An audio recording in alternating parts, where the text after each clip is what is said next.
तुम्हाला सुद्धा रोज पोळी भाजी खाऊन जर कंटाळा आला असेल तर ही रेसिपी खास तुमच्यासाठी. व्हिडिओला लाईक करा, शेअर करा आणि चॅनलला नक्की सबस्क्राईब करा.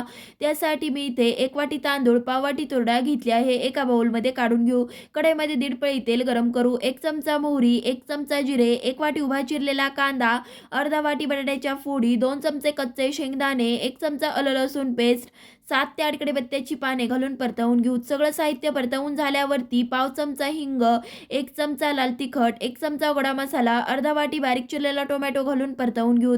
भरपूर सारी बारीक चिरलेली कोथिंबीर घालून मिक्स करून ज्या वाटीने आपण तांदूळ घेतला होता त्या वाटीने आपल्याला 6 वाटी पाणी घालायचं आहे.